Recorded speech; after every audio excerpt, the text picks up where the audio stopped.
Hello, welcome back to Nick Lenz's Comic Corner, Classics / Non-Classics, free stuff from Marvel and DC. Alright, this is episode 73, not 73, 74, and Doubleshot number 25. Yes, my 25th Doubleshot. Alright, first up is X-Men Legacy, Volume 2, Invasive Exotics, I think it's how you pronounce it. This continues Simon Spurrier's run on the title. It collects issues 7 to 12 of X-Men Legacy Volume 2. There's like a couple of big things happen in this book. Number one, basically it's dealing with some of the events that happened last issue. Basically, I almost forgot. This takes place after Avengers vs. X-Men. Yeah. Basically, the first three issues are, of course the artwork is nice in here. The first three issues are simply Legion, just hang out someplace, and plus he's going out with Blindfold. Yeah, this lasts pretty much most of the entire series. And of course he meets up with Abigail Brand. That's pretty much what he does. He just hangs out with Blindfold. Let me take a look here. There we go. Yeah, it's just basically just, oh yes, Captain Ultra. Yeah, he makes a reappearance. And just simply just a team up between Blindfold and Legion, who are somehow in a relationship for some stupid reason.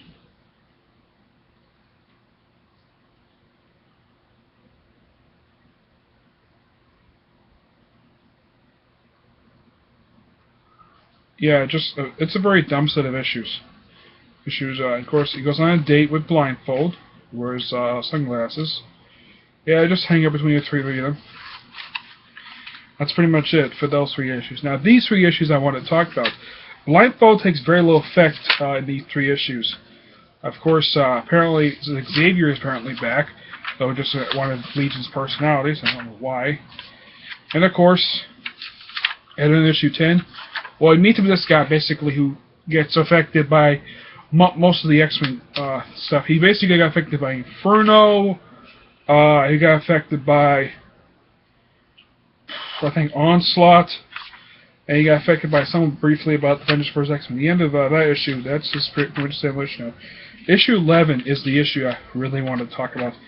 Looks like Cyclops make a brief appearance, him with his Racer X look. Yeah. Oh look, it's Gorgeous George. I haven't seen him in a while. For some reason, they like drawing Destiny's hair very weird. And of course, the end of this issue, he meets up with a man who did something to his late father. He meets up with the frickin' Red Skull. This is the first time in issue 4 of Kenny Avengers that he shows up. Yeah. And he says, so, you're the Red Skull. You're the one who nicked my dad's brain. So bloody what? It's like he doesn't really care. That's the Red Skull. I frickin' care. Now after this, yeah, it's a three-part. It's just simply just a good standalone issue. It is a brief fight between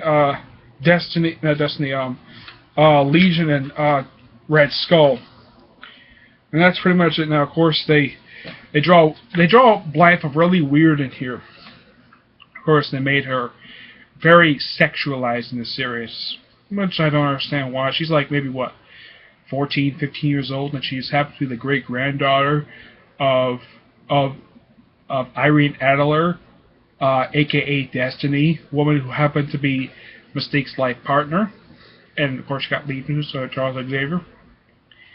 I do get credit for the book basically for him having a brief fight with Red Skull.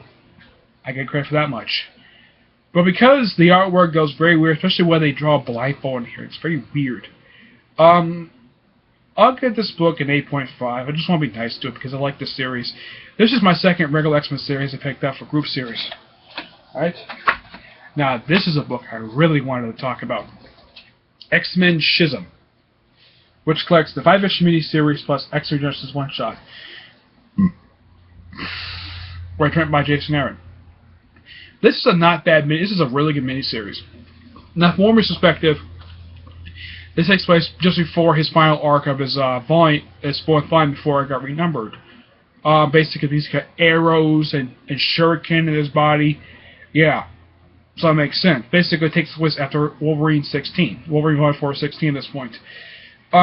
Basically, of Quentin Quintire comes back because he's made some brief appearances now and again since his official debut in the Bride of Xavier story by Grant Morrison. From this point forward, Quentin Quintire is a regular figure in the X-Men franchise. And also because of this, Brian Wood created an Ultimate version of him in the Ultimate Universe. If you're an X-Men fan, I definitely think you should pick this up. The artwork here is really good, except for issue 4. The artwork is very weird. It's basically the same artist who did Emplate, who did the Emplate storyline. I don't really like that artwork, but good story. And this basically, from this point forward, is the turning point in the X-Men franchise, where Wolverine takes half the X-Men, goes back to Westchester, while Cyclops stays with the rest. And this also sets up the Regenesis one-shot sets up several different things. It sets up the first story arc of X-Men Volume 3. It sets up Wolverine X-Men. It sets up Kenny X-Men. Doesn't do anything with X-Men Legacy. Very little thing. Rogue is not even in this book at all. I mean, it's like for her being on the cover. She's like barely in this book. She's probably at this point basically decided to go out of space at this point. Yeah, and that's pretty much it. And because of this, Generation Hope, X-23, and Dark Wolverine, these 3 ongoing series ended because of this event. Wolverine lasted one more story arc, and then, Wolverine Volume 4 lasted one more story arc, and then they got renumbered back to issue 300.